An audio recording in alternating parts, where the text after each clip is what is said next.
Alrighty, welcome to the temple gathering, the temple meeting with Sekhmet and Hathor, or rather Hathor and Sekhmet, the chaos and the calm. Now we're kind of running on the energies of the new moon, which is just such a blessing. Now I'm always going to do a little bit of an energy update, but first of all, we're just going to ground into the space, so we're all in the same space. This is more for me than anyone else because it's been a little bit wild. Right.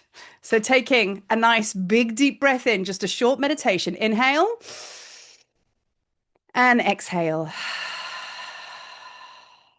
And another breath like that. Inhale all the way from your roots. Inhale. Holding at the top. And exhale. Always the power of three. One more big, deep, divine breath. Inhale, draw it all the way up from the depth of those roots, all the way up, holding until your lungs get so full. Hold the breath. Hold it. And let it go, breathing out.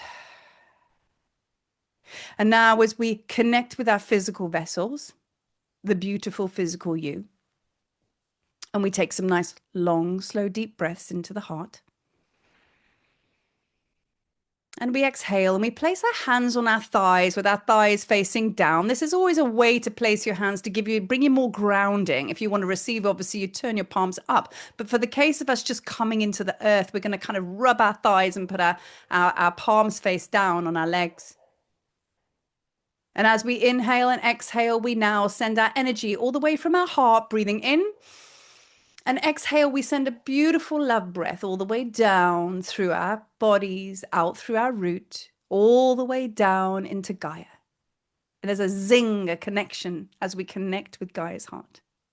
She sends us some love vibes back, and we draw that energy in from Gaia because she knows you well. This is our divine mother. Inhale all the way up to the heart. Hold that divine, loving, security, safe energy from Gaia, that love.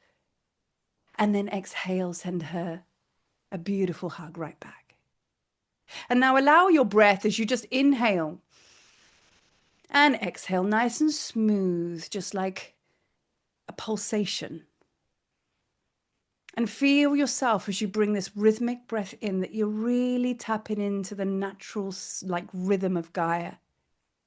However fast or slow you want your breath to go. Honor that, go with that.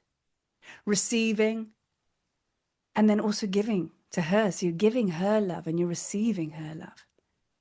And she's doing exactly the same to you. And as you send this divine breath down to her, she's kind of pulling you down every single breath she receives.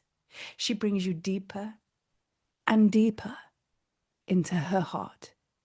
And you feel a very sort of grounding, heavy feeling, not negative, in your physical body. You feel that you are held tightly, securely, just like a babe wrapped in swaddling. The way they feel secure is when you put them up and you make them feel safe. And that is what Gaia does for each and every one of us. So as we feel our heart-to-heart connection with Gaia, we then take a big breath now. Inhale all the way from the earth, all the way up for the body, and then send that inhalation all the way up to the stars. Wake them up, wake the cosmos up. Inhale. Twinkle, twinkle, little star. Exhale, draw the cosmos all the way back down into your heart once more. And from your heart, inhale like you're giving a yawn and a reach up to the cosmos to say, hey, I'm here. And as you exhale, you kind of draw the love light, the starlight, all the way down into your body. And one more like that. Inhale like a beautiful good morning. And then exhale, drawing the stars as they just trickle with their energy, like it's a aura massage and a cleansing. And then you just let everything just settle. And then I invite you to take a breath into the heart now to center yourself. Inhale into the heart. Exhale. And as you exhale, place those hands back on your thighs. They haven't moved, even better. And really come into your center, into your core, into your presence. And when you are ready, you can open your eyes.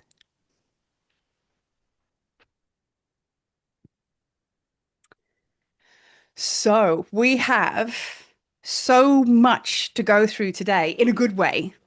And, one day I might come through and say, we don't have an awful lot to talk about today. That will never happen, by the way. It's only for those which are warriors and warrioresses. We get it done, right? So as always, when I open up these groups, it's always good to have a kind of like energy update, kind of understanding what's going on and where we're going. And right now I'm really, really honoring the Cancer moon because obviously the Cancer moon, I'm an Aquarius. I have a lot of Cancer in my chart. I've spoken to loads of people that are like pure Cancer. And even if you don't have it in your chart or anything like that, you know that you are like really, really going to feel this moon because it's a very, very significant special one. And if we could go back to our process, we look at all of these moons, all of these astrological events, and they are just taking us in deeper and deeper and deeper to get us to a place because we named it. We said the magic of May. Okay, it's like we named it magic and mayhem. I had a little bit of mayhem going on, but I know Michelle was holding it down with the magic because we spoke about that a lot. You know what I mean? But it was like the magic. That was the transformational month of Wadget, right? Then we went into Joyous June. Now I'm just going to kind of like do a little bit of a soft launch as to what's coming through for July because you're like, what's July going to be? It's juicy July because I've been talking a lot about squeezing the juice out of everything and the joy is in the juice.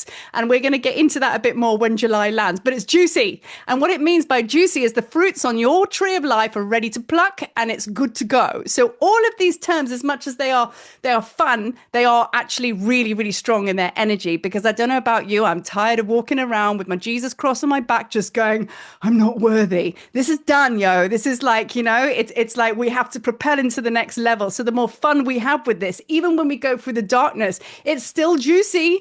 It's still juicy. And I don't know about you, but I'm squeezing that juice and my cup's gonna be full, yo. It's like, juice is the whole way. Okay, so that's Juicy July that's kind of becoming in hot. So we are talking about the moon. So basically, like, let's use the moon and, bring that energy in, that it's all about, the emotions. It's all about the physical body. Now, Rara, we've been talking a lot. You've been doing a mad cleanse and everything like that. And I know a lot of other people are kind of really, yeah, woo, he's getting it done, man. I love my food too much. He's holding it down. I like food. In this life, I was like, nah. So anyway, maybe when I kind of like pluck up the courage, I'll get it done. But like, this is the thing. We are in one way or another honoring the vessel now. As star seeds, how many of us have not wanted to be here? Drug addiction. My big thing was drug addiction and anything I could actually get addicted to avoid actually coming into land, right? And I actually put a post on YouTube talking recently about a channel that Hathor brought through, which is about loving the vessel. Now, I know we're not beginners here, okay? I know a lot of us kind of like we know about the physical body, but when Hathor described it as, imagine leaving a house to disrepair, and now you're trying to look after that house. You're now basically trying to bodge the cracks in the wall and everything like that, just so it doesn't fall apart, right? But how about we just love our house and actually look at it like a joy project? And we kind of like, instead of like every day, just come in and clean the body because it's a receiving thing, rather than going, oh my God, I was with Jillian who just drained my energy. She's just so difficult. Do you know what I mean? And it's like, then we got to go in and clean. Do you know what I mean? How about we not do that anymore and we just basically clean our vessels just cause? So that's what Hathor was saying. And union can only happen when our physical vessels are basically, I was saying, our higher self comes in to our physical being. I mean, there's so many different ways we can talk about union. And that's kind of like what this class is all about, because I've got physical light body, union, inner child. It doesn't matter what way you look at it. Outer, inner, right? Sekhmet Hathor, chaos, calm, the dark and the light, whatever way you want to look at it, you're going to see, like, that's why I've created my groups and my tours to be Avalon and Egypt, because they represent a divine balance. One is very, very, very divine feminine and very goddessy, and like Egypt's just badass. Do you know what I mean? And it's just fire, which I kind of love. But you see what I'm saying? There's these opposing forces with everything. So that's what this class is all about. But this is what the moon's about. It's about the emotions and everything like that, and being able to like go in here. So true union is only going to happen when we allow the physical vessel to come in and join our light body being. And then knowing how to vibe with the two infinity symbol, right? Because let's keep it real. You know me and my work. I really, really, really do like to actually get practical with it because it's all great woo-woo and wah-wah. We can go and do amazing channels and go and jump from one star to another and go, that's amazing. Do you know what I mean? And like go back into the kitchen, make a cup of tea and just be like, woo, I saw the lirons and all the rest of it. But that ain't going to do shit for you tomorrow when you're trying to get your business off the ground because the bank manager's not going to care. I saw the lirons though. These like, you know? So it's like really about keeping it real now. I mean, we are now here and it's all about union. So the only way that we're really going to make this work and we're going to see juicy July and you're going to basically receive the goodness and the fruits on your tree of life is by coming here. So we know, because I've taught on the Hermetic principles and things like that, we know that all of these universal laws and things like that, we're here to help us master the human experience. And as starseeds, it's chaos on Earth, but we've come here to master that chaos, enter Sekhmet, right? But we're also here to bring the water and the calms of the heart, enter Hathor, right? So basically, this is what we've come to master the human experience. So we mustn't think that we're going to be in a Disney movie all the time. People say to me, God, you must have no problems in your life. I get problems, but it's how I kind of like go into the chaos or the calm.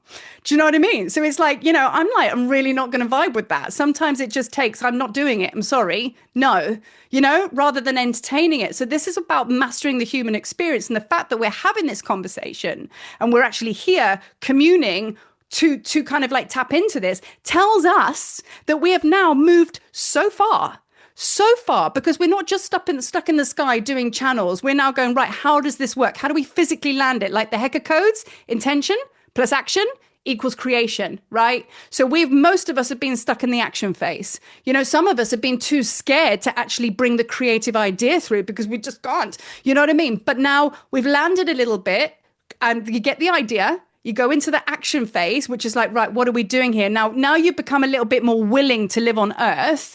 Now we got to step out of this action phase and keep building and building and building, because that also becomes a distraction because you now need to receive. So receiving is the union. Receiving is now actually going, all the work's done. Or you can actually keep on getting your spade and digging and digging and digging. Because let's face it, there's soil for days. You're always going to find things and you can carry on digging if you want. So your spirit's not going to ever tell you, no, you're done, girl. Well, you're done, lad. Go on, off you go. Like, you're just going to dig and they're just going to watch you and go, shame. Do you know what I mean? So it's like you have to call it. Seven Sorrows of Mary, she speaks about that, the discernment, right? So this is all about your inner child as well, because that's what the Cancer moon was all about. And Hathor's all about play. She's all about celebration and dance. Now we know that Hathor is the Hathors. So we know, well, some of us know, some of us might not know that the seven Hathors is the seven Pleiades. She's a celestial goddess and she's a star mother, right? So basically she was really, really, she gave us our encodements for Lemuria. She gifted us. That was the very, very first human experience we had, was given by the Pleiadian mothers. We all have that Pleiadian energy within us, which is all about the goddess codes. It's divine feminine. So it's our most natural, foundational frequency. And then comes the divine masculine to join her, right? And then we infinity weave, right? So in a way, you can liken Sekhmet and Hathor to those energies, however which way it comes to you. Sekhmet's the fire, Hathor's the water. What happens when we mix fire and water together? Ether, steam, alchemy, right? So it's like the two go together, and there will always be, and I'm not doing the Illuminati Stein, I'm just saying, I'm not doing a Beyonce, but there's that, okay? I'm not throwing up a Jay-Z, all right? Because we don't do that here. You know what I mean? I'm claiming the symbol and it's light, okay?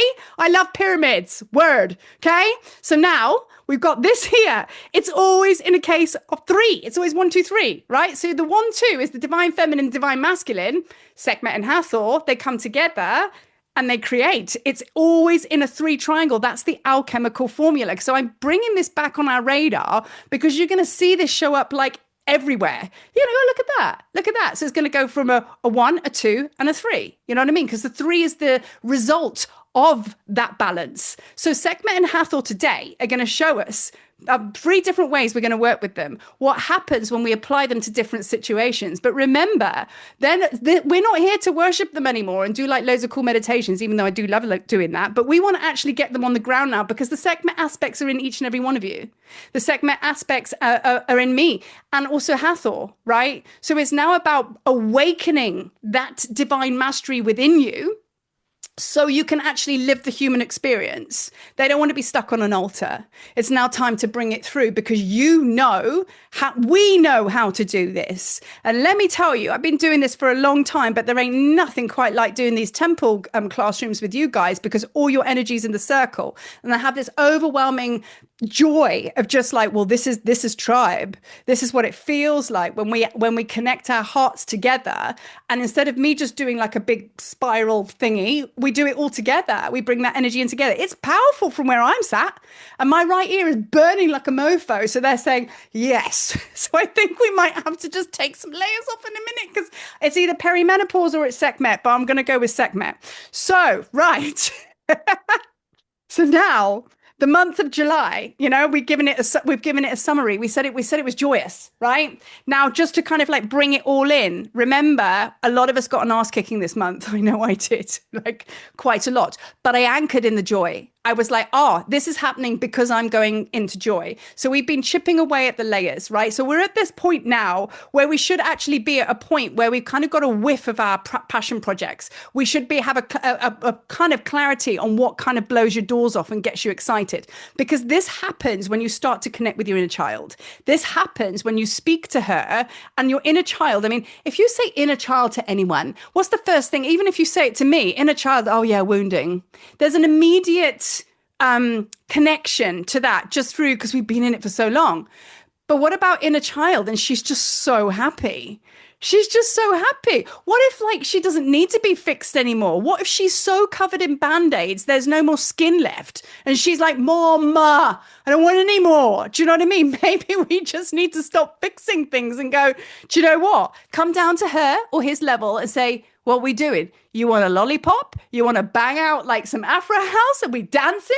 What are we doing? Different conversations. Sometimes it's that easy. But if we're going to keep thinking that we need to be fixed, we're always going to be turning up to temple saying, heal me because of X, Y, and Z. So we have to change our terminology, which is why I think I'm getting all this directive of juicy July and joyous June, right? We got an anchor, okay?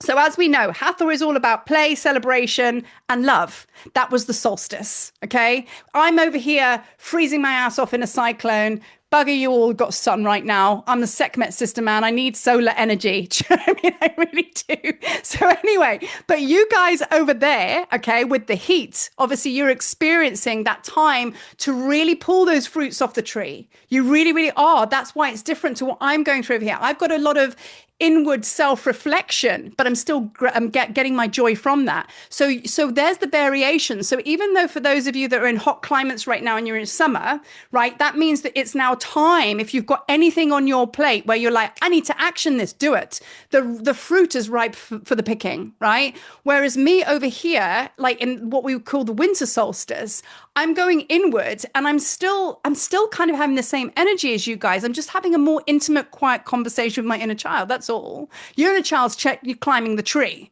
snotty nose and all of that kind of thing, barefoot. My inner child, we're just sat chilling because it's too cold to go outside. But we're still doing the same thing. We're still talking joy projects and all that kind of stuff, right? So that's what we're doing there. So preparing for Juicy July, which we are doing now, because I'm going to give you a little inkling just to bring it in, because it's very Hathor.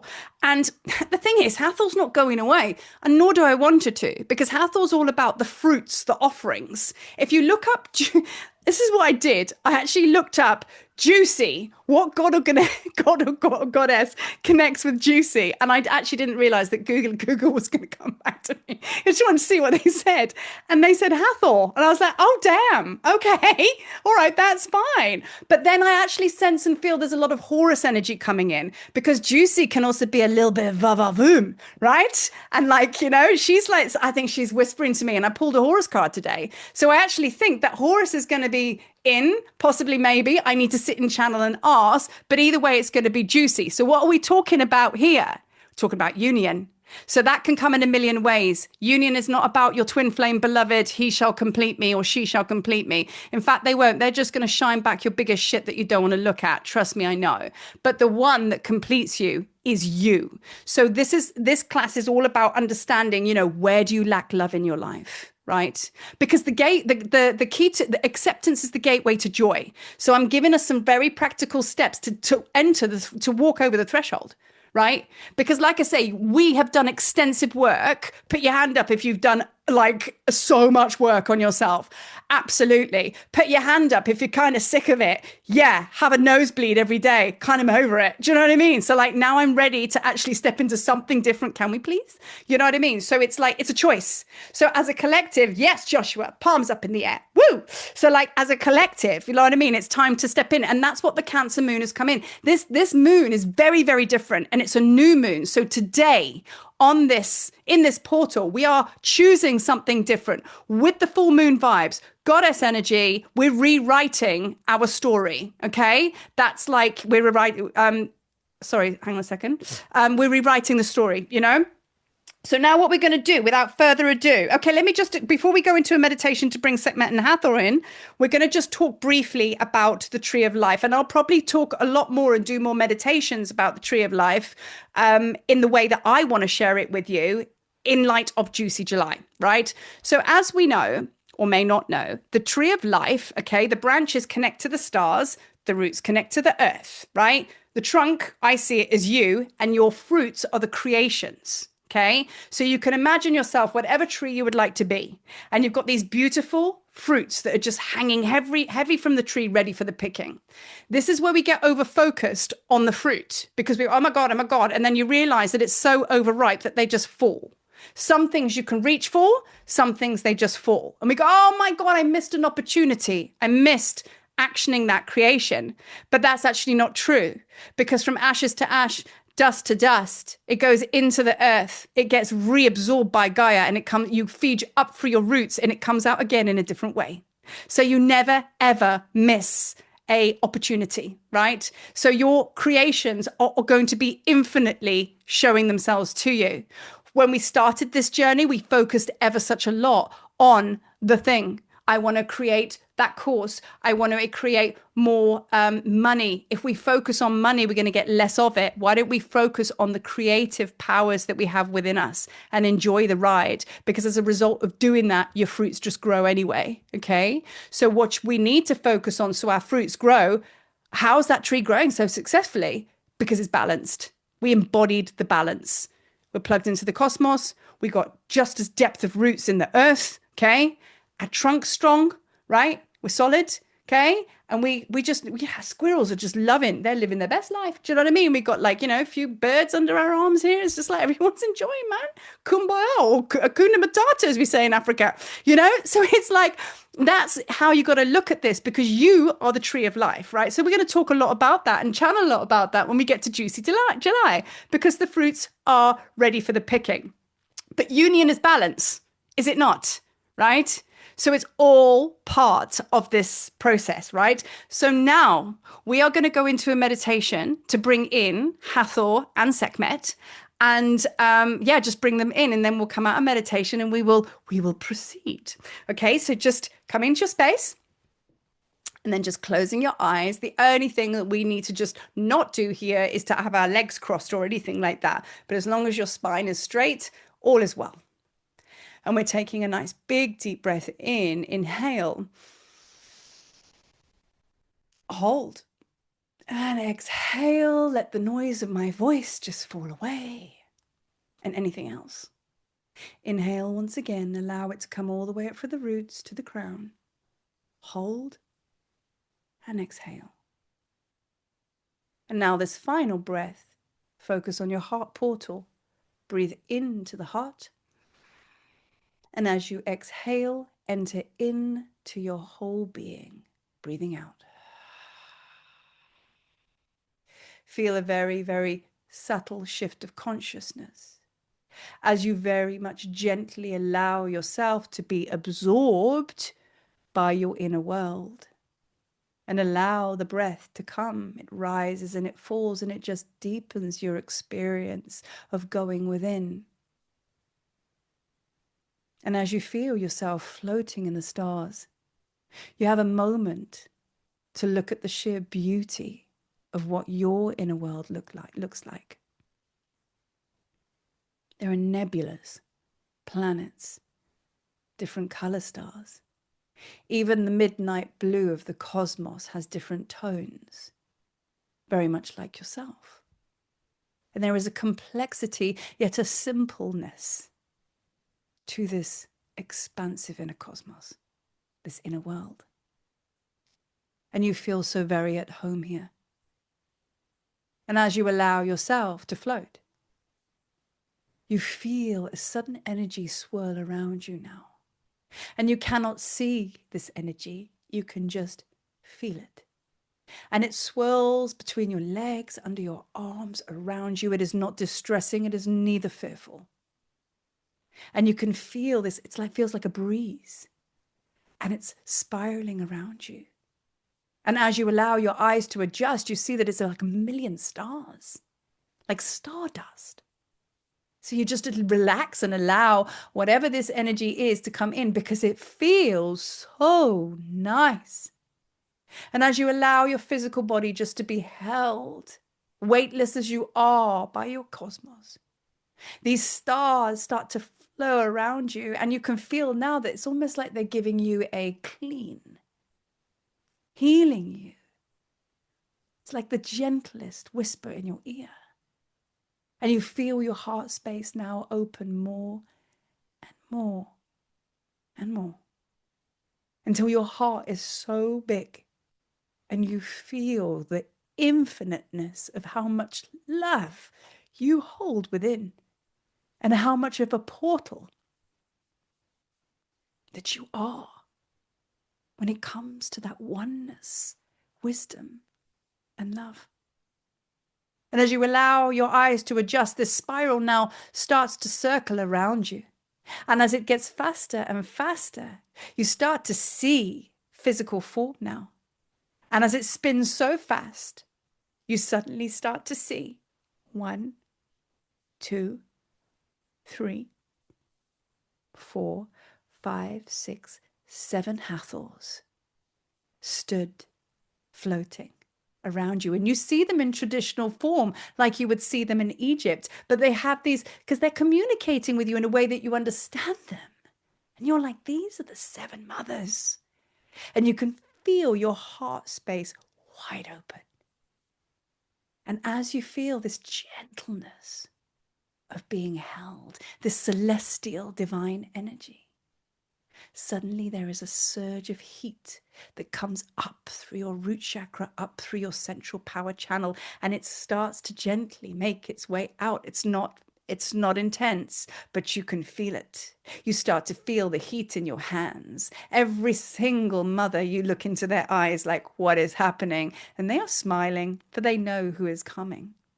And it is Sekhmet. And she stands before you. In fact, she birthed right through you. And she says, because she's always within you, she doesn't come from any other place.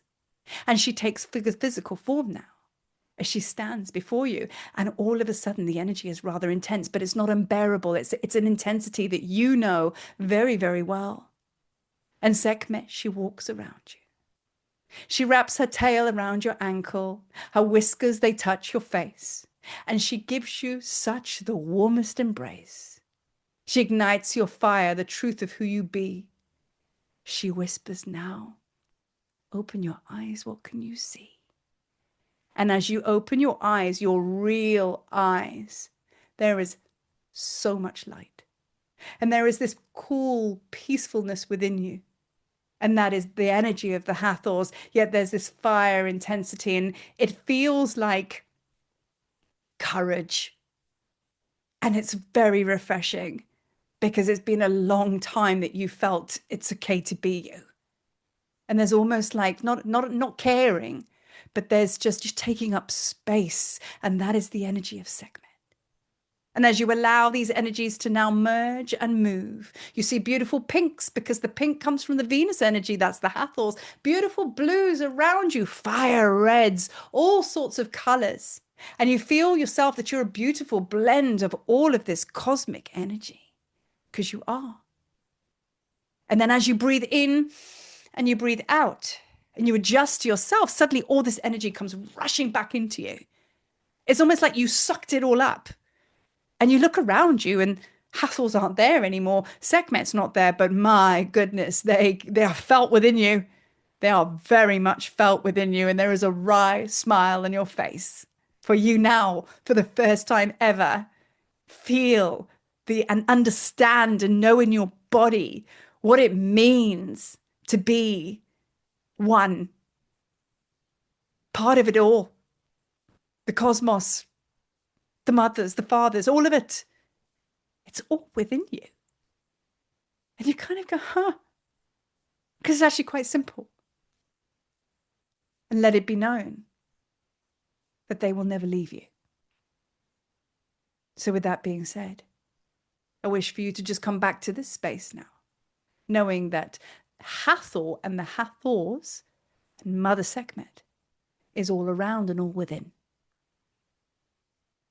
So taking a nice big deep breath now. Gently bring yourself back to your physical vessel.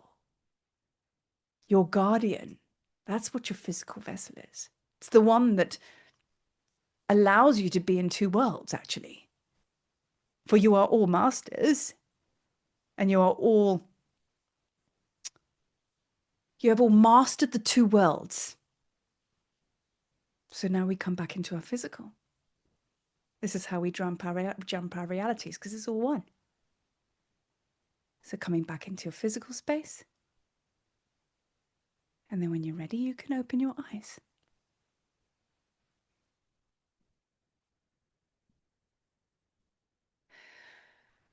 Okay, so let's talk about chaos.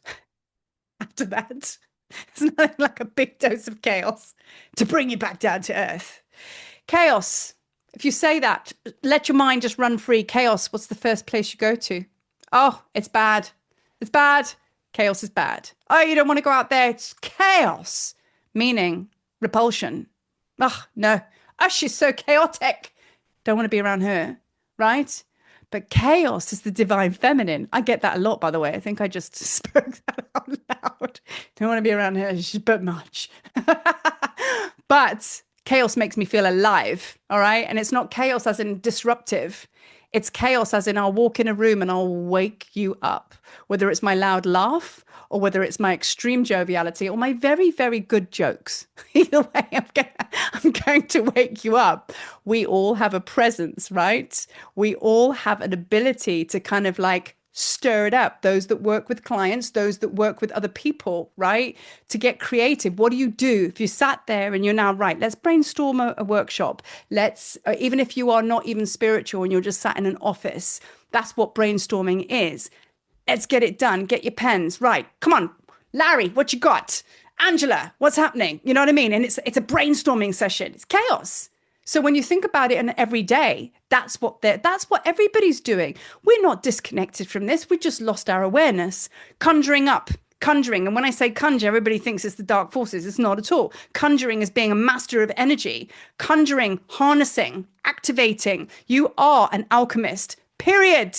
You're an alchemist. Right? If you're feeling shit in your moods and you go out and have a cup of coffee and walk the dog and then you feel better, well, you're an alchemist because you've changed something into something else. We overlook the stuff that we do every single day. And this is the problem with us not embracing our power, because we're starting to look like if we're not shooting like, I don't know, like Spider-Man webs out of our hands and things like that. And, you know, then all of a sudden we're not doing it correctly. It's like, no, that's not what it is. It's about being here and recognizing that you are actually operating in every single moment in your Sekhmet frequencies and your Hathor frequencies. So it's an awareness of your divine sacred power in your everyday life. Can you walk into a room, or say you walk into a coffee shop and somebody's miserable as hell that's serving you, and then you actually look them in the eye and you give them a smile, flick them $5 for a tip. They're like, oh my God, you've just changed their day.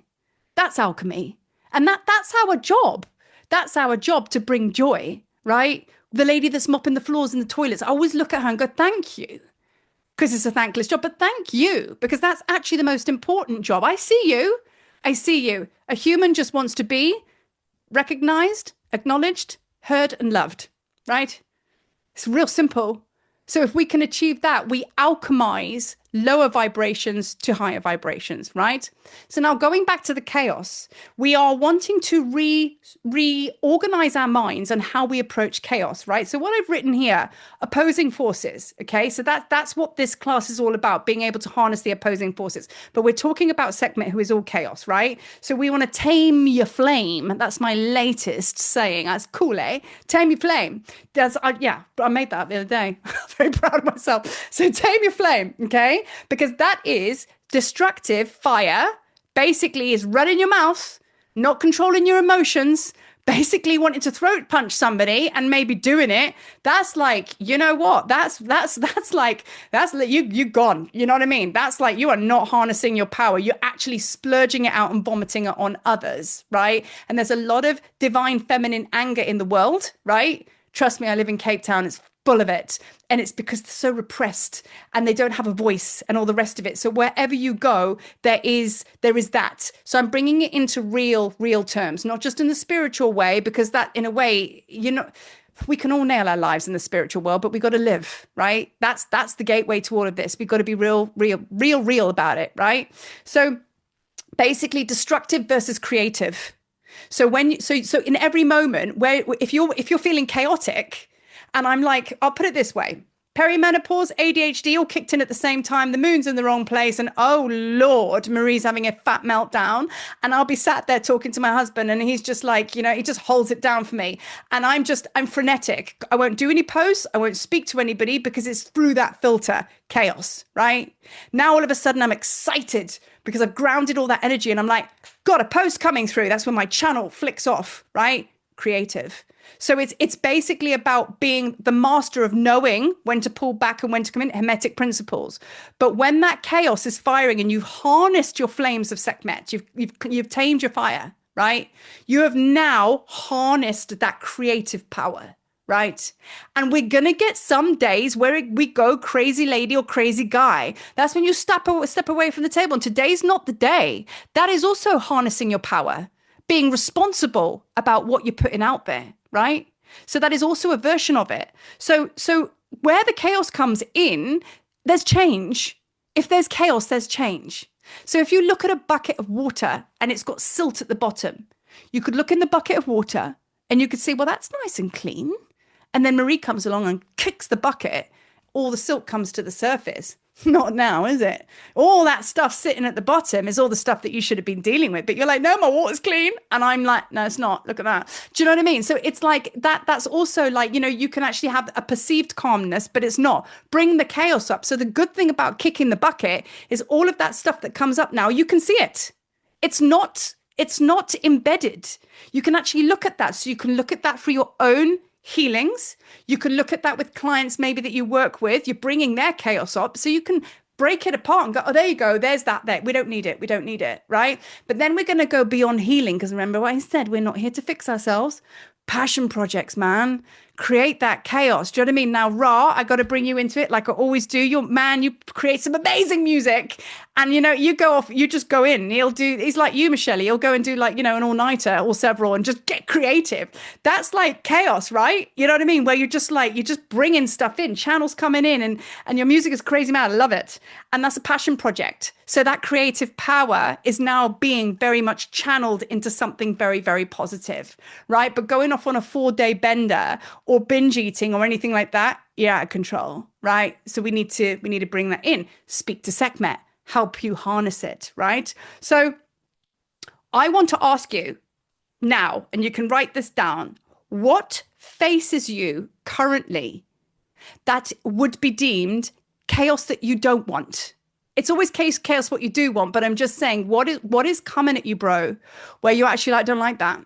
And it feels chaotic, and it's maybe something you don't want. So I want you to look at that. Because you know what? If it's calm, it's going to feel like joy. Period. That's how you know. But if it's chaos, it's unpreferred. It makes you feel anxious. So with that, several things could be going on. Sekhmet could very much be showing you that anxiousness go into the storm because you'll find yourself in there, right? That chaos could be your distortion speaking to you, Sekhmet telling you, don't go there, it's not for you. Step away, right? That chaos could be, hey, we're ready. Create that project. Switch your phone off. 3 days. Write that book. Yeah? Gift yourself the time to create that thing. Because if we don't do this, then Hathor can't bring you joy. Right? So this is the chaos, right? Chaos is always good. But you'll know, like really know, if you're not supposed to go there. It will just, yeah, it's point blank. But anything else, trust me, fear is going to just go, oh no. And you know, Sekhmet doesn't do fear. She turns it into courage. So maybe sit in that chaos and ask her to show you by transforming it into courage. It may require that you need to tell somebody to head or something to head, go, but you need the courage to find your voice to say so. Yeah? So this could also cover, right? I'm going to keep it super real because I am navigating very strongly to not get involved in the chaos in the world. That's the biggest picture for us starseeds, right? You can feel the collective energy of humanity coming in, but we already fight a war every single night we go to sleep and we do our things subconsciously. We don't need any more drama, right? But that's what we're here for. We knew that this planet was going to go tits up at a certain time. We've already won the war. This is just the detox, but we keep it real. The chaos of the war is what's going on. So it might be that's basically triggering you and you just need to come in here to base camp. Family could be driving you crazy and there could be like, no, sorry, not doing that, right? It's a thing of receiving. Hathor's saying it's a thing of receiving. If you love yourself enough to say, sorry, no, I'm not doing that, you're receiving, okay? And then you've got shadows of the ancestral, okay? Oh, that's a big one, right? Okay, whip it up in your Sekhmet spiral. Get her to transmute it, or you transmute it because you've got the Sekhmet aspects, right? Then, if you're not taking responsibility for your shadow, you're going to get chaos. So you've got to check yourself. In fact, check yourself first, right? But don't check yourself too much because you become a spiritual Hoover and then think everything is your fault, right? It's a fine line, okay? I used to do that. I'd be like, yeah, Josh is saying taking note. Yeah, absolutely. Welcome to the life of Marie, checking myself all the time. Because I used to do that as well, where I basically say, right, okay, this chaos and everything like that. Oh my God, it's not me. But it's like, what I'm talking about is just blaming. That's when you know that you're not taking responsibility, when you feel the real need to blame. And it's a human aspect. But again, we're here to master the human experience. And that's what Sekhmet's helping us with. So we tap into it and go, well, how does this situation make me feel? I'm interested in the feelings, not interested in the stories, just the feelings. That's the only thing that you want to look at. Sekhmet's interested in feelings. Remember, Sekhmet is a shadow hunter. She likes to be fed often. She's happy to be fed. Give her that darkness, give her that shadow, give her that pain. And if you are unsure and there's something else that's required to do with that situation, Sekhmet will tell you. Because you're not being unwilling to take that on. You're just saying, I'm not sure, whip it up, and it will turn into something else, right? So that's what being upholder of my art is all about. Truth, honesty, justice, cosmic truth, you know? And, you know, truth is the biggest thing. Truth, integrity, authenticity, right? So that is how we can work with the chaos of Sekhmet, right? So now we're going to go into the calm of Hathor, because really what comes first, chicken or the egg? I would say for me, but this is me just sharing with the group. My signature frequency is Sekhmet.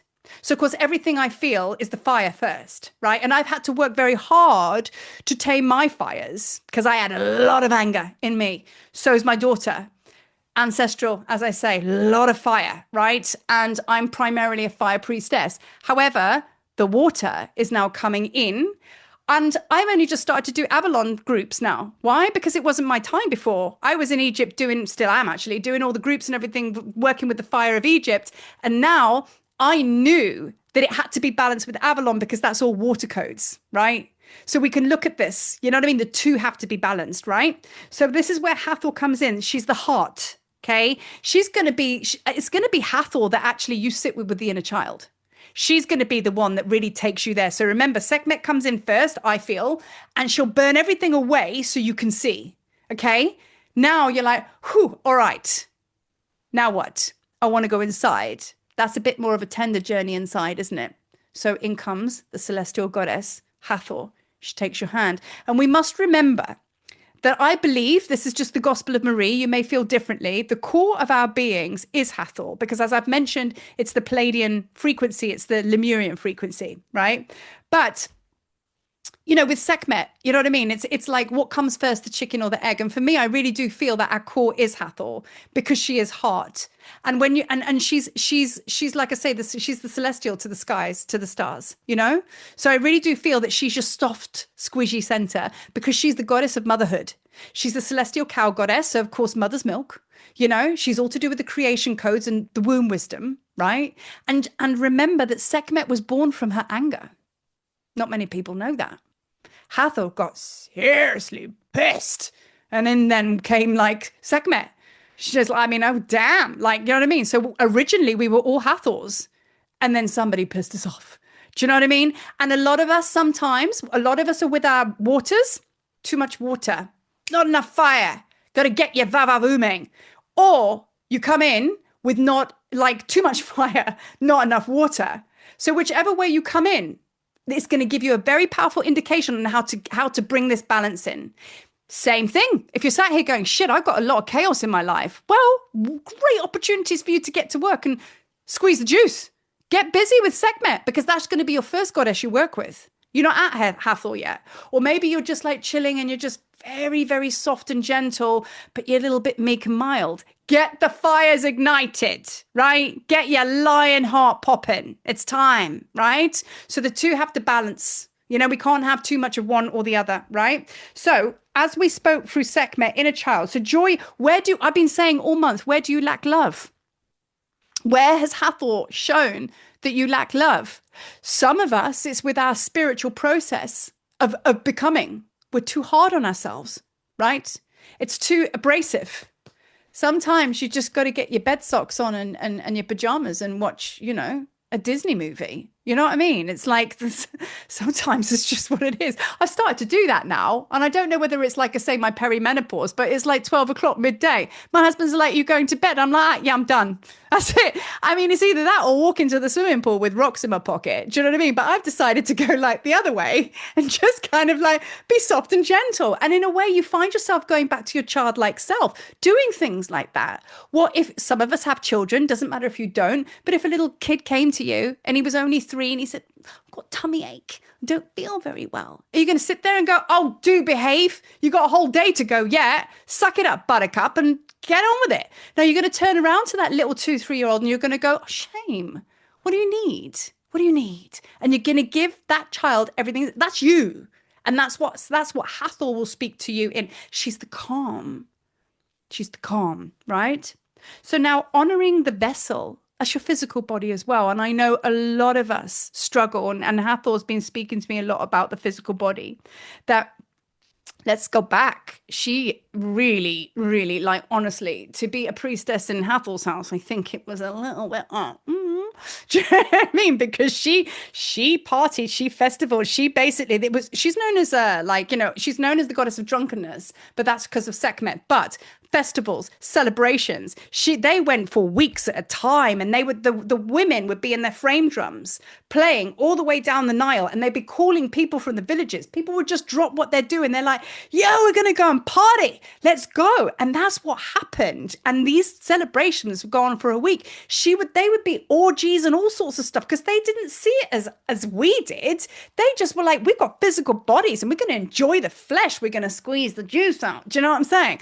And it's like, that's what they did. They were just pure passion, love, sensuality, and all of that kind of thing, right? And it's like, that's what Hathor's all about. She is like that real juiciness of life. And they celebrated living, but the Egyptians also celebrated dying just as much. They didn't have a problem with any of it. They were like, I can't wait till I die, till I physically die, because I'm going to go to the afterlife and it's all going to be great, because they knew that it was never the end. But while they were here, they were like, oh, I'm so happy I'm living. Woo, Hathor's having a party on Saturday night. We're all going. Do you know what I mean? And it's like, that's what they did. They lived life and they took all of their guidance and everything like that with the waters, the stars, the animals. And now we're sat here talking to Chat GPT to tell us about the Akashic records. What's going on?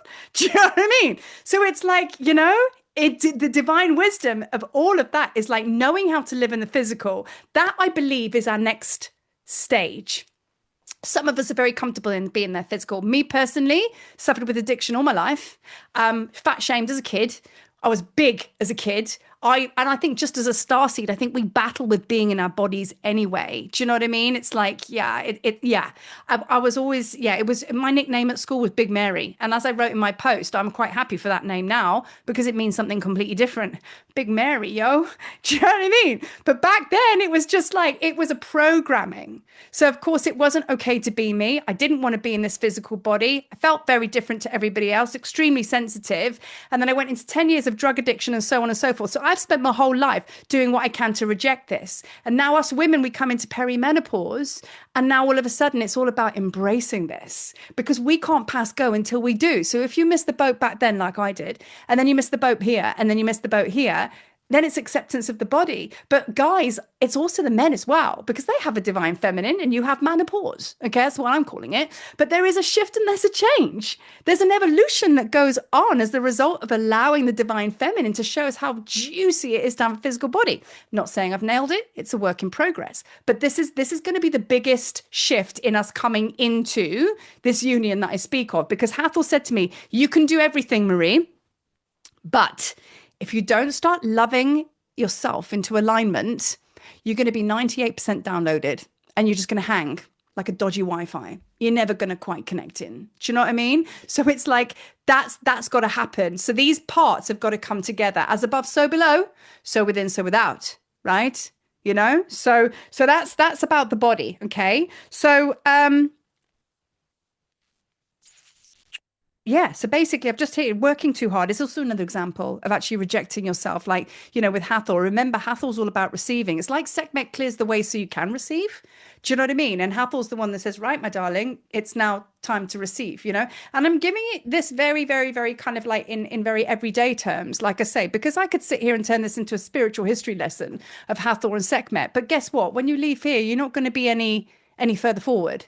None of us are, So we want to understand that these aspects are within us. They are guiding us every step of the way to understand the balance on how to embody that balance, because that's where we're moving through to next, right? And that beloved with your twin flame energy I speak of, that beloved is you.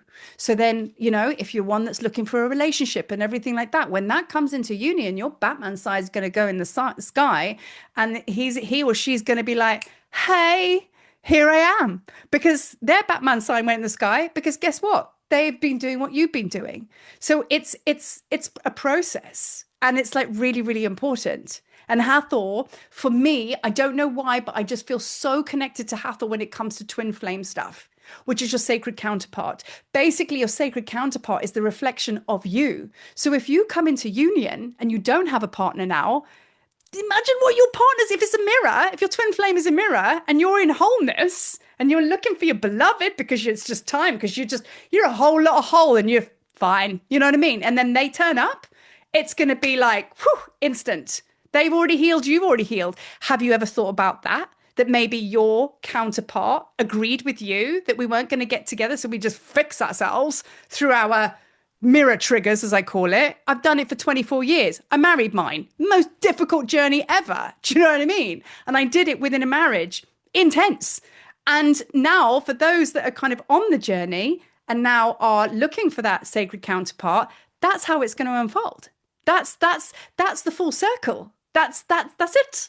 Done. Wholeness.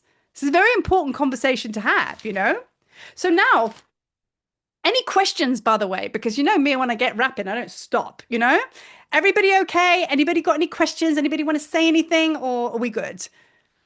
This is where everybody freaks out. I don't have anything to say, but I agree with everything. Everything. I've been Yes. going through the same thing because Well, we chit chat a lot. So yeah. yeah. Who am I talking to? Michelle, Oh, I'm Michelle, sorry. you there? Sorry, I got I'm on my you there. son's. That's You there? why. So I'm confusing you. Yeah, I'm on Omar's. You see, it says Omar. Yes, I yeah. know. Because I was like, I who's caught it Omar? like last minute. Once I was in, I was like, damn it. Sorry about that. Yeah, I was like, where's that voice coming from? Is that a spirit? It's in your But it head. is. It is. No, 100%, 100%. But we've chatted loads about this, haven't we? Yeah. And you know what? A lot of you, well, I know that a lot of us have kind of like, gone through breakups and things like that for good reason, because they were there. What do they say? They're there for a season or a reason or a whatever, whatever. But at this stage of the Or game, to teach you something. yeah, exactly. So Yeah. you can prepare for full union. And guess what? Here's the kicker. When you're not going to be seeking anymore anyway, because you're going to be so blessed because Hathor's made you so whole that you're actually just so content with who you are. And then there's not going to be that pull. Like, do you know what I mean? It's like, but you're going to Hmm. get your sacred counterpart because that's what union's all about. We're here to enjoy each other and fall in love. Really, it's about love, Yeah.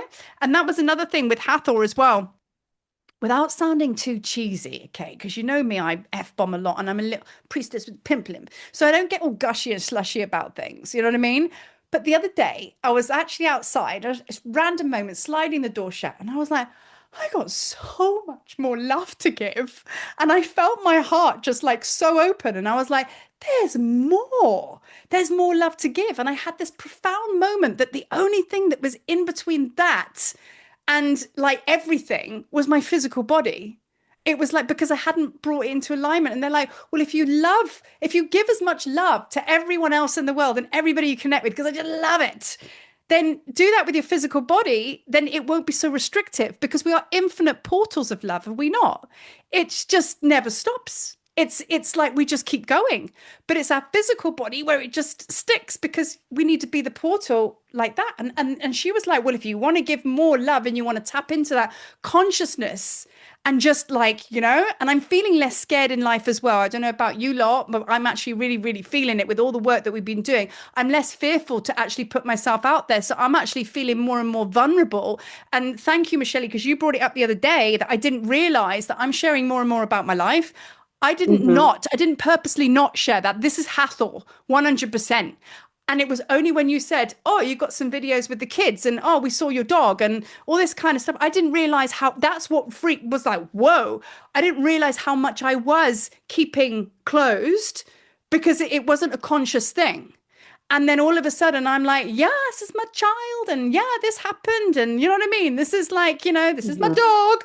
And I started to like let my like, and that can only happen if we're becoming more secure inside, right?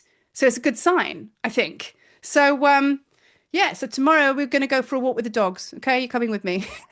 Okay. Let's do it. We're gonna hang out. Yay. Yeah. So now I actually said in one of my videos not so long ago, and this is where we're going to put it into practice a little bit. All right. So I hope that we've got some, because this class is going to go on a little bit. So I do understand that people have to go, but I'm going to get stuck into this practical part now where I've got three expressions of how to work with Sekhmet and Hathor, right? And I think that these three, you'll probably find coming away from this, that there's more examples of what I'm sharing with you. Okay, because you'll go, oh, well, if Sekhmet represents this, that means Hathor was so run with it, right? So the first one, so this is basically how you can work with the chaos of Sekhmet scenarios and the kind of like the flow of Hathor, right? So there's three different variations that I'm sharing with you. So the first one is Sekhmet burns away all illusion, right? So we know that when we invoke Mother, she will burn it down to the ground. And it's actually can be quite traumatic because she's fast and she don't take no prisoners. It's very much like a tough love kind of vibe. It's like we're holding on to the side and she's like, let go. And you're like, oh, go on. And she'll woof, and she'll love you up later on. But when you've got a nosebleed and bloody knees and stuff like that, you're all right. Yeah, I'm fine. Do you know what I mean? That's usually the Sekhmet experience. And I know that this is what's crazy. And I want to bring this into the group as well and acknowledge it. I have been inundated by so many of you going through the baptism of fire, where they're like, I have been in fever for 3 days and I am not sick. I'm sat here in my bra and pants and I'm just sweating. And I'm like, oh yeah, that's Sekhmet. So she's actually making herself known with many people in quite an intense Kundalini activation way. But that's also Wadjet as well. But either way, she's coming in hot, right? So what is the reason for that? Now, there's two reasons. Now, you could actually just need to be woken up by Sekhmet because you've got to come and join the pride. There's many of us that have been working with Sekhmet for a long time and we have a root system. And as I've said, Sekhmet will work with you with a very, very unique relationship with you, right? So how I work with her will not be the same how she works with you because you're unique soul design. So she's going to have a very unique conversation with you. And that is between you and her. So remember, she's all about purpose, right? So she'll be waking you up for good reason. And she's coming in very hot. So going back to Sekhmet and burning, she burns away the illusion. And if that's in your physical body, then so be it. That's what it's going to be. It's a Kundalini clearing, right? Now then Hathor comes in and she brings the flow. So the flow is through love. Okay, the flow is the courage. Well, speak about Sekhmet. Sekhmet burns away so you have the courage to walk forward, okay? Because you can't see because the bush is too thick, right? She burns it away and she's like, right, cleared the land, off you go, right? So there's no like dark corners and like, ooh, there's a boogeyman. She's cleared it. There's nothing to fear, right? So she gives you courage to walk forward. And then you trust. Hathor will bring you the trust to flow with that walking forward, right? So that one is burning away illusion and basically having the courage to walk forward, right? The second one is Sekhmet ignites passion, right? So Sekhmet is many things, but she gets that fire in the belly going. Now, I actually have done a podcast with my son. It's taken me forever to edit it because he swears like a sailor like me, and there was more F-bombs in there than anything else. It was the most intense editing experience. Yeah, Joshua was like, you've got to put that out. And I was like, dude, he said fuck all the way through it. I was just like, so I had to like edit this. I agree. Leave it like that. We want to hear it. Well, okay, he's got a potty mouth. It's going out, right? So he was basically talking about like passion or rather loss of purpose. And he came to Egypt with me, okay? And he had a very, very different experience to his sister. Ava just got like whipped up by Sekhmet. Bevan was just like, I don't know what this is all about. I'm going to go outside and have a smoke, which he did on the Isis temple. And he said, and he shared on the podcast, which I didn't know actually, this fire came up within him because he'd lost his purpose for 2 years. He was a professional cricketer and then girlfriend finished with him on his 21st birthday. It was just young people stuff. He just lost himself. And he was so far away in such a dark place, couldn't bring him back and just had to hold space. In Egypt, he saw the sun rise at the Isis temple and he said, he just felt this fire come alive in his belly. And he said it wasn't that he had any answers to what the problem was. He just had enthusiasm for the first time in 2-3 years. That he was like, right, let's get it done. And like I say, he didn't have any directive. He just wanted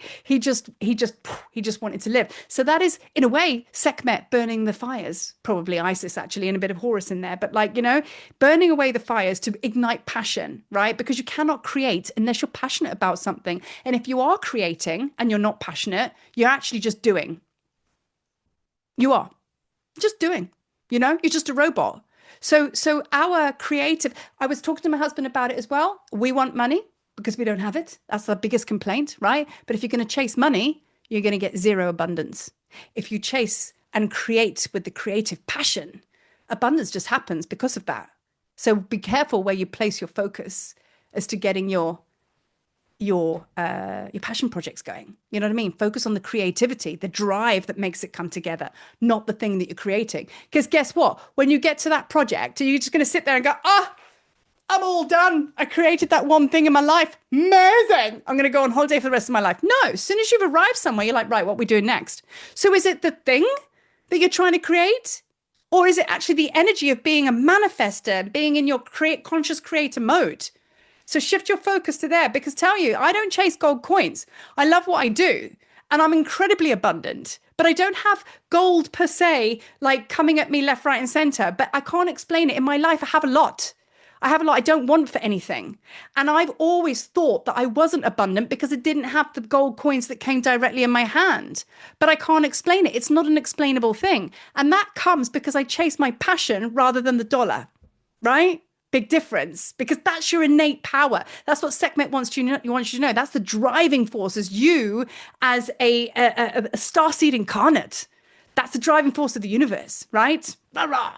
So Sekhmet burns away. Sekhmet ignites passion, and then Hathor comes into the other side of that. She activates the womb, and if you don't have a womb, never fear, boys. You can go into your sacral chakra. Okay. Many would say that the heart, yeah, rock on.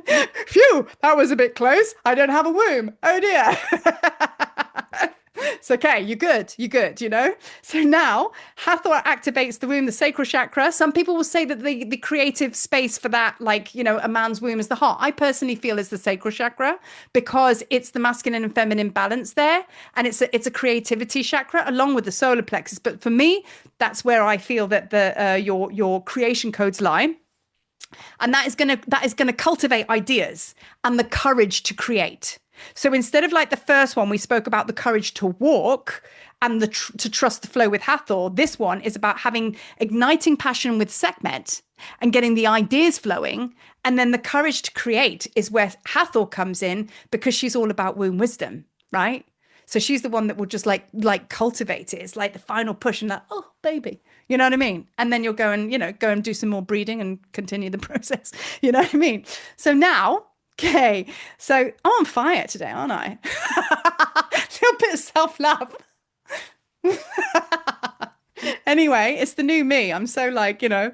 Okay, so now number 3 is Sekhmet brings chaos. We've spoken about this, right? So Hathor gives you the stillness and the presence in the storm, all right? So, but finding your center, right? So the chaos is going to basically just be like, oh my God, we spoke about it at the very beginning of the cast, but Hathor is going to come in and counteract that because the chaos is the creative ability, or maybe it's someone else's chaos or whatever it might be. It's the grounding to hold yourself in the eye of the storm. And what she's shown me time and time and time again is, you know, when you have a twister, as in a storm, the twister, okay? If you stand, and this is real terms, this is real. If you stand in the center of a twister, there's zero air. It's really calm. There's actually no breeze at all. But if you're on the outside of it, oh, good luck with that. Do you know what I mean? You're just going to get whipped off and taken out. So the point is like, are you going to be on the outside of the chaos? Are you going to be centered and grounded in the chaos? Check your positioning. Speak to Hathor and be like, right, am I tapped in and I'm anchored in? And she always shows me there's a little blonde, I see her with blonde hair, it's like a little bit of a blonde hair just wafting in the breeze. And she's just like, well, you know, this is basically what happens when you're grounded and you're centered. There's absolutely no reason why you should be unwavered by the chaos. That's the balance. That's the balance. And that's the most powerful vision that they've given me about the twister and Hathor being in the center. So you have 3 ways to work with them right now. Okay. So I'm thinking that, okay, open mic, right? Because there's 3 ways that we can go through with this. Because like one is referring to that there's a lot of shadow and there's a lot of trauma and stuff still going on, right? That you need to clear because you can't see the way.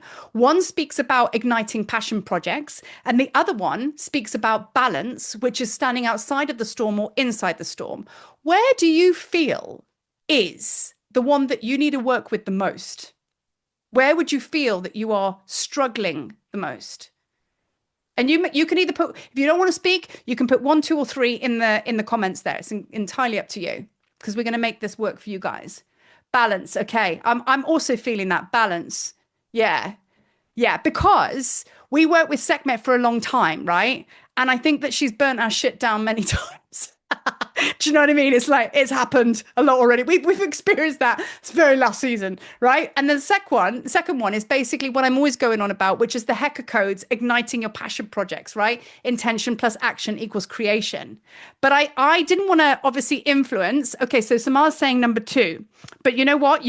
By doing this meditation now, I will most certainly, you'll be able to get the directive of kind of like how to work through the passion one, or if we have time, maybe we do the passion one. But this is the thing, I think in this current timeline, we're all very powerful teachers. Whether you have a client base or not, you're a teacher because you're upholders of Ma'at. You're showing the way. You're leading by example and presence, right? So we are the ones. Okay, this is where I've been saying for a long time, Sekhmet's calling her pride together, not just so we can sit there and have a tea time. There's a good reason for it, because because I can't do this on my own. I get taken out. For what we're actually going to be working with, it's going to require all of us to consciously work together. And it's not even a job or a task. It's understanding that we have the power of Sekhmet and Hathor within us, so we can employ those tools and those abilities in holding it down for the rest of the world. Because let me tell you, there's a lot of people out there who still trust their governments. There's a lot of people out there who are still so traumatized that they're like, oh my God, I can't believe it. This is happening. You know what I mean? I've lived in Zimbabwe. It crashed a long time ago. They were like, yeah, you know what I mean? Like, live in Africa. Like, the government aren't here to help you. If you've got a pothole in the road, go and get your spade and fill it in yourself. That's how it gets done. So, like, all of this thing is a lot of people that are actually still thinking that this is so wrong, what's going on in the world. And when it starts to crash, which is about now, That it's not, someone is going to save them. I'm sorry, Marie. That no, someone's no. going to save them. Yeah, Yeah. yeah, They're absolutely. waiting for someone to save them. Yeah, Yeah. exactly. And that mass consciousness. Okay, so I'm going to bring it in because I want to do a class on this as well, because I would like us to work as a group to get to work, right? So I'm just going to chuck this in because this is about the chaos and the storm. You're absolutely right. People are waiting for them to save them. They're thinking it's unjust and something's going to stand up right now. Do you know what I mean? But what's going to happen is the consciousness of so many people realizing, oh my God, this world's crashing. Some are going to stay where they are because they're going to just stay in that matrix. And some are just going to go, oh, hell no.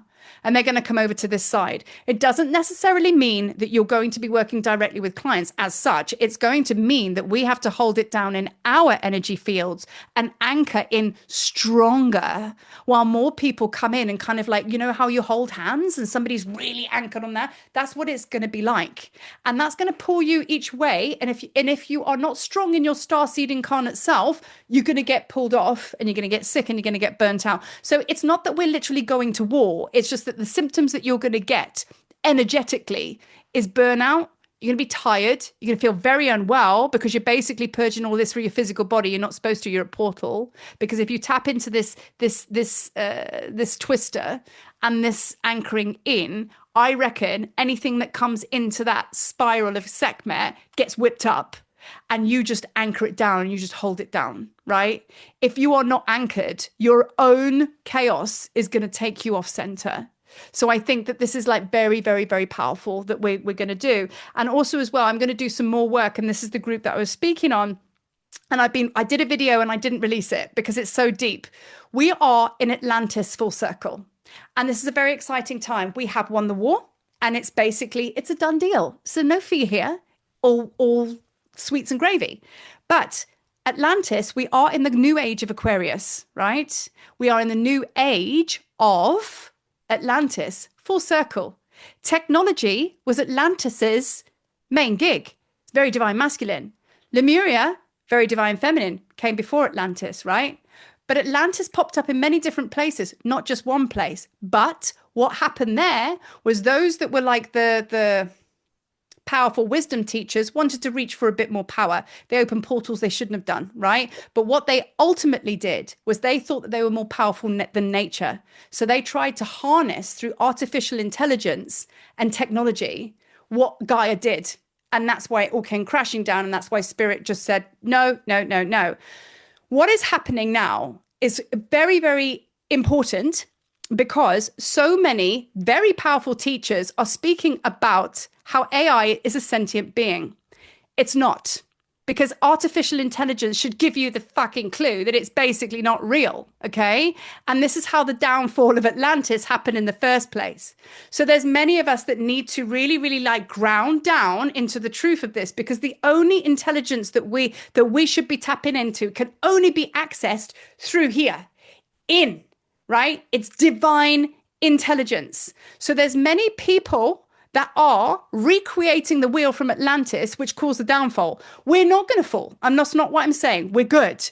But we have a job, full circle, to actually anchor it down and just say, no, this is what we're doing. And the scales have already tipped, but it's really important to have this consciousness of the world, how some people are starting to take us off that way. Because what will happen with artificial intelligence is people will start to kind of like sprinkle in. If there's anything external that you're tapping into, it doesn't stop anybody from like putting a little bit of arsenic in there at all. But if it's your own divine intelligence, you can trust that. Period. You know what I mean? So this is through our presence, upholder of Ma'at, Sekhmet and Hathor, truth wisdom here, right? Through our presence and the way we hold ourselves is basically going to be enough, more than enough. But we need to have these tools here so we can hold it down. Because if our roots aren't in the ground, we're going to get tipped over and it's going to be all like the vaccines again, divide and conquer. So in a way, we do have some big energy coming up towards us. But if we stay in our hearts, you're not even going to feel it because you're going to feel that hair wisp of Hathor barely touched. Do you know what I'm saying? So it's going to be very, very, very easy for us. But I have to keep it very real because there is a reason why we're gathering. There is a reason why Sekhmet is basically bringing truth and enlightenment to everything and everyone that chooses it. And those who are stumbling around, getting lost with all of these misinformation, they're going to be looking for your hand. And you say, come over to our tribe. We're really chill. We're having the best time ever. Do you know what I mean? And we bring them over. You know what I mean? And they go, oh, wow, it's much better here. And we're like, word. Okay. So that's what I believe is going to be happening. And we're going to feel it in our own ways. But that's why the temple's here, because we get to come and just anchor in, and there's power in numbers, isn't there? You know what I mean? So we're going to go into a meditation now. Okay. And we're going to go into the chaos, how to harness that and find our grounding. Okay. Gift of Hathor. All right. So finding yourself in a comfortable place, okay? I'm going to have a sip of water, my gin and tonic. I always say that. That's not true. It's water. Right. Wow, my ears are burning because I literally feel like I have one mother on my left and one mother on my right, which is kind of what's going down right now. And Wadjet is definitely in the mix as well. She's never too far away. So I want you now to take a nice big deep breath in. Inhale. Big power breath out. Breathing in again. Inhale. See if you can hold it at the top there. And then exhale. And then another breath. Inhale. And you're going to hold this for the longest. And then exhale.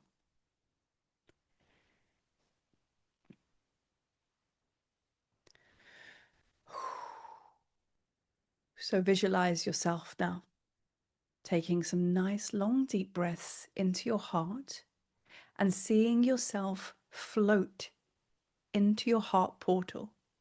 And I always imagine our heart spaces to be very much like the blue lotus as each petal unfurls, like welcoming you in, because the blue lotus is all about the heart and all about Hathor as well. So as your petals unfurl, it welcomes you as you keep using your breath, breathing in and breathing out as you enter deeply within. And you always feel that very gentle, subtle shift as you move from your outer reality into your inner world.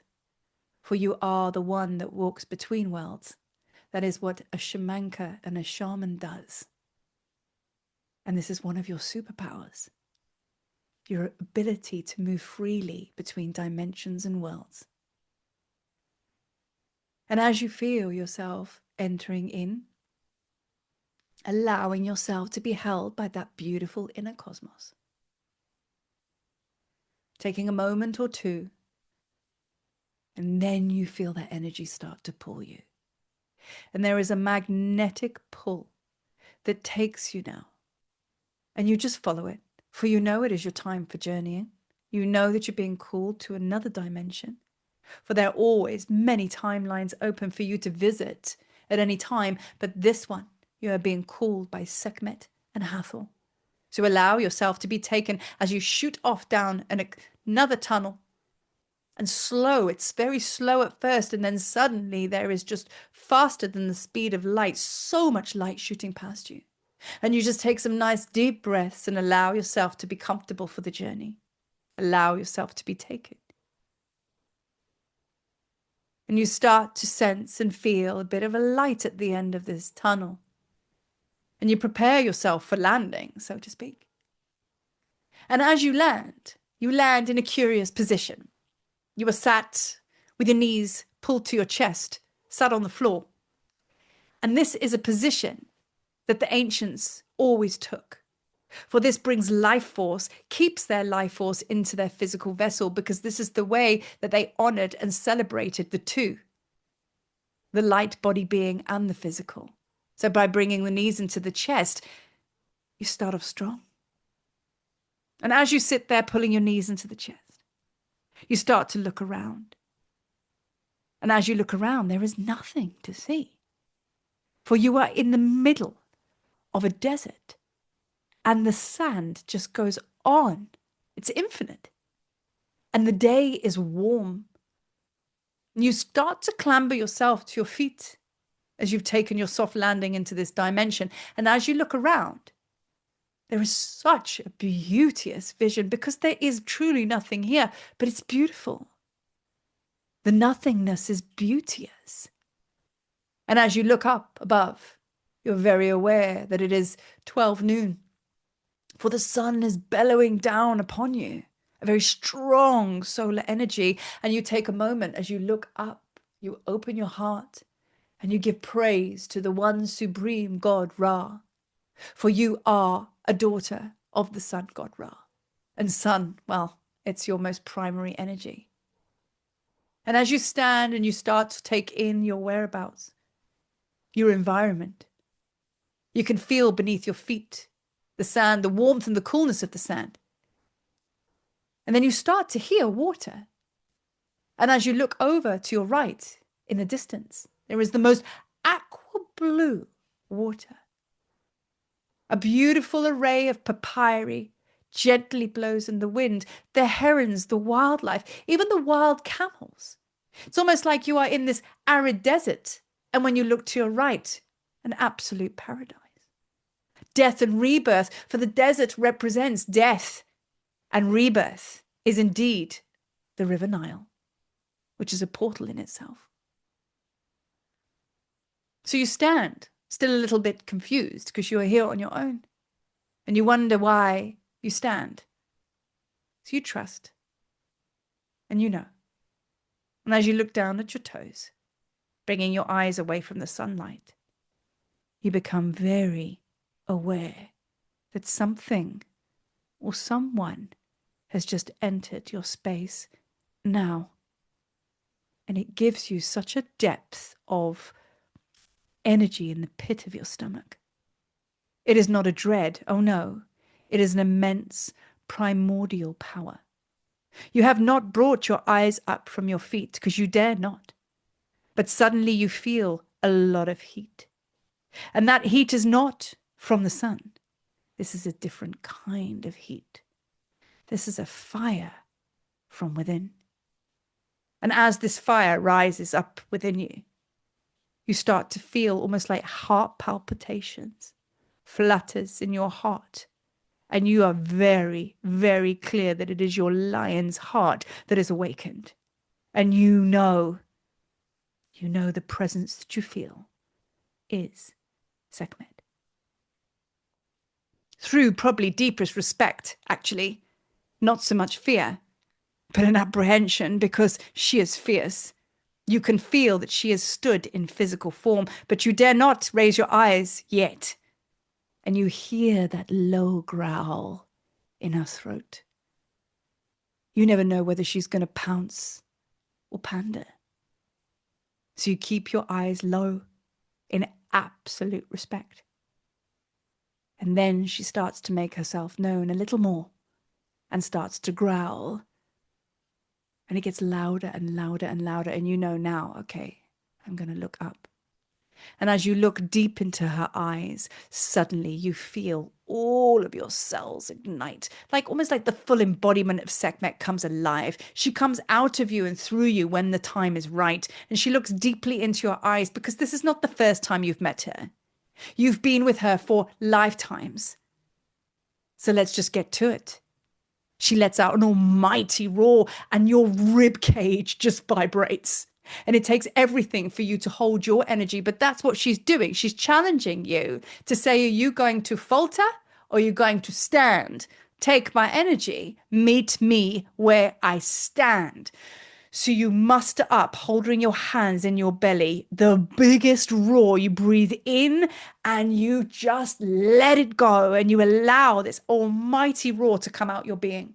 In fact, you surprised yourself because as you allow yourself to look up and see, Sekhmet is actually stood there wide-eyed and mildly impressed.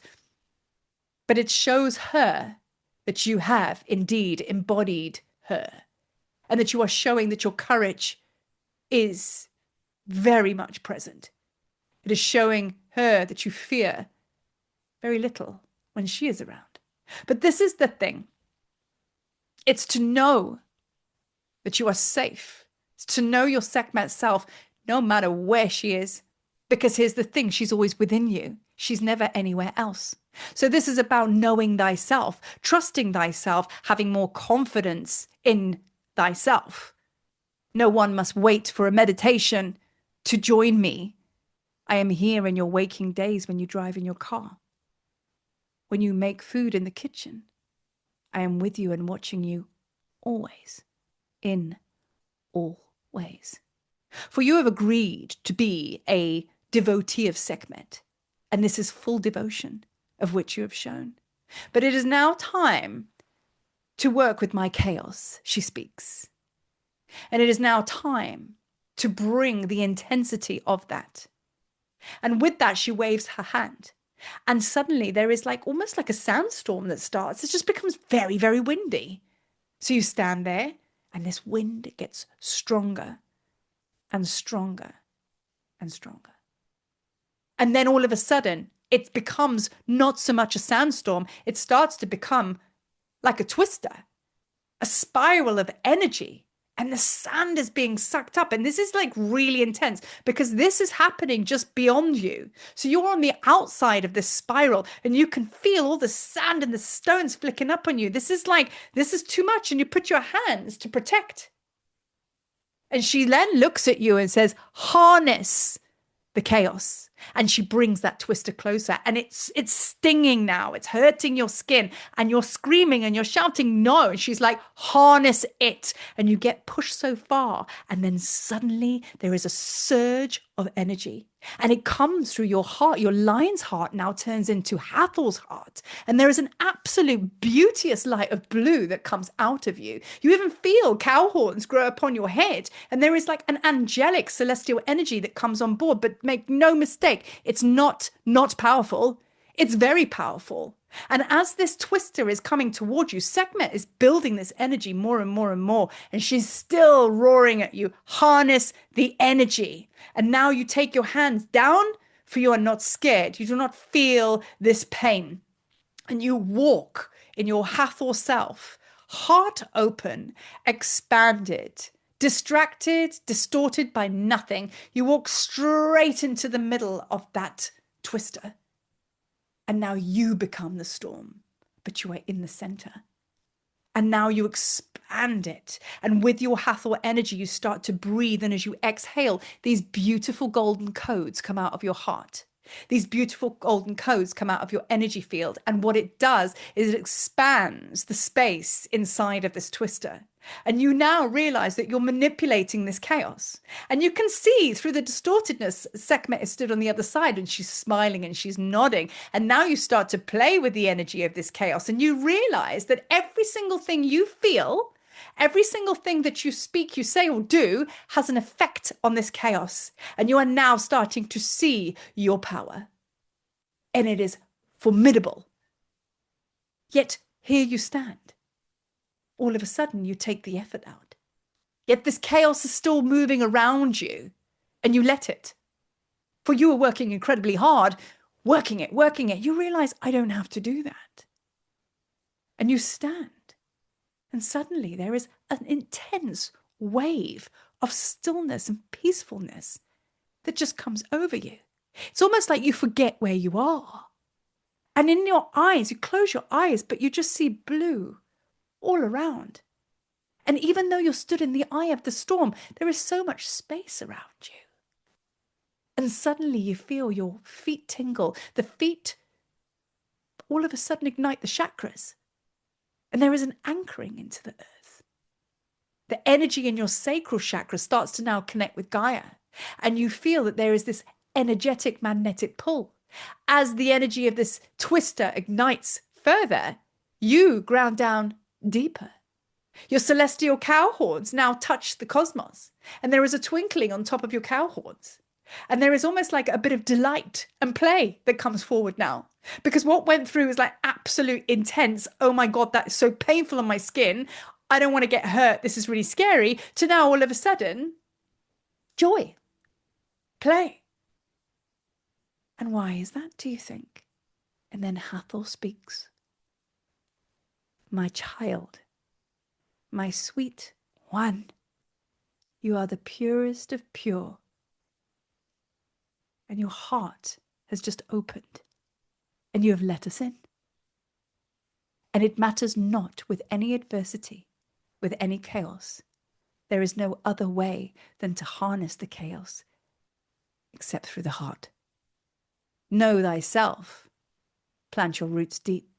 Connect in the stars. Connect with the support of Gaia. The chaos around you then becomes part of your play. So it's about shifting your focus. It's about positioning. And with that, you just stand. You're actually like frozen in time. Because this twister is still going. But yet you just stood in the center like time stood still. And it's so peaceful. And there is such an overwhelming sense of safety within you. Because you are heart open, tapped into the goddesses, the Hathors. And you're allowing the balance to be shown. You're allowing the balance to be felt.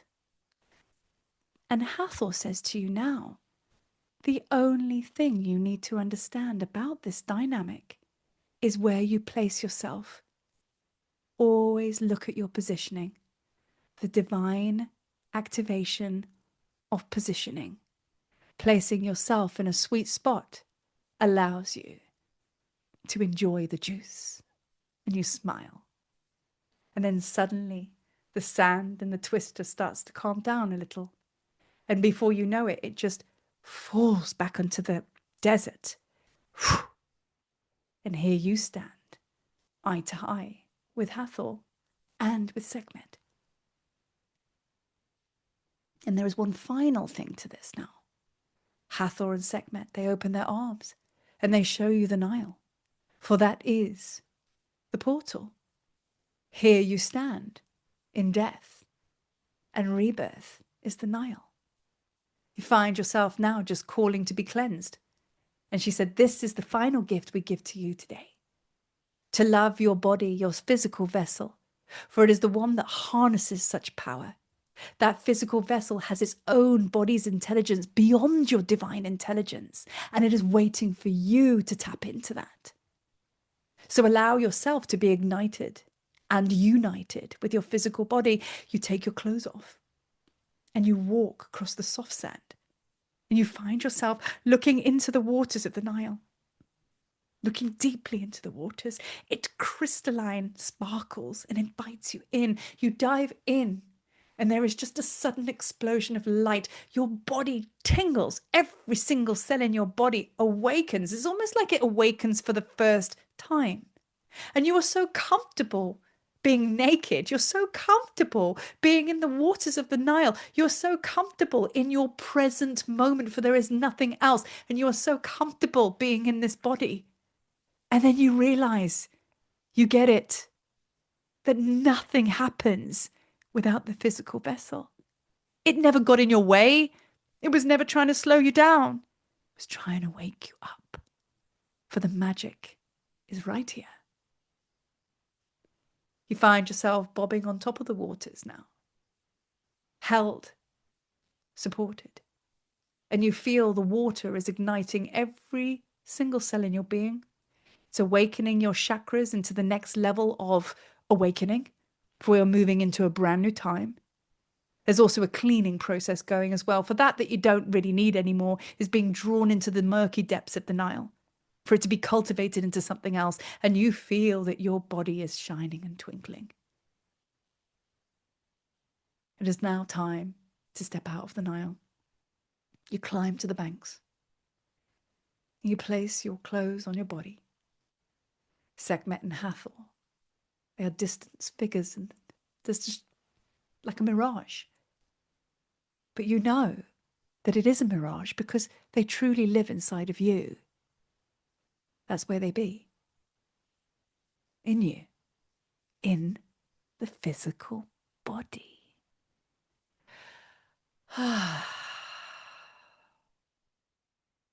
You have so much love and peace inside of you now. Chaos is your friend.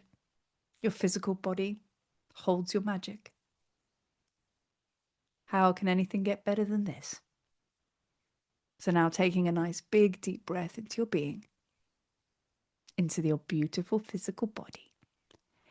Maybe wrap your arms around it a little bit and say thank you for not giving up on you and allowing you to be able to walk between two worlds, because without it, you couldn't be here.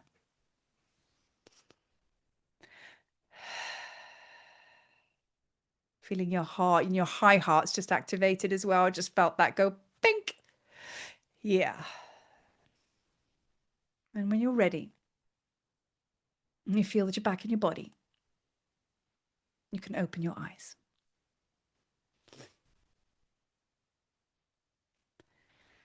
I felt that as well in my heart right there. Okay. So that was a very to do with the physical body. Like lots of things came through there that I hadn't actually thought about myself, actually, that it's the harnessing vessel for the magic. Without it, we're just ether and energy. So, we're like one big magical cauldron, aren't we? That's our physical vessel, So yeah, so that is Sekhmet bringing the chaos. Now I will be recording a meditation tomorrow, which hopefully will be up by tomorrow, and it's called The Magic Mirror with Hathor and Sekhmet. So you're so welcome, Samar. So I'm going to be recording that tomorrow, which is a similar kind of like energy of stepping from one dimension to another. But I think that you get the idea now. Now, I really encourage you to go back to this class and look at the way where Sekhmet burns away illusion, Hathor brings the flow. Sekhmet ignites passion, okay, and then Hathor activates the womb. So really, maybe that's your homework. So you've kind of like felt how I took us into a guided journey. Maybe sit with the other versions, because I'd be really, really interested. Laurie, you're more than so welcome. I'd be really interested to hear about where you get taken to. So I don't want to paint your picture. So maybe the other two go into meditation and say, right, okay, you're either going to do one or two, see where they take you. Because that conversation, you're going to surprise yourself, because every single time I channel, I channel and I'm like, I can have a conversation with myself and go, oh, we're doing that. Oh, wow, that's cool. Do you know what I mean? And yeah, I'm talking and everybody says to me, like, how do you channel all the rest of it? It's like, you just open up to it. You have the wildest imagination and then you just go with it. That's a channel. So we think that it's so hard. And I would encourage you to maybe go into a channel with Sekhmet and Hathor for number 1 and number 2 and see how you get on. Okay, so I'm just going to pick a card because I like a card, like a cheeky card. And without sounding, look, I am not promoting and I'm not getting paid for it either. Because I always say, and these cards are from, but they're just cool. I just like to share cool cards. Yeah. And here's the adverts.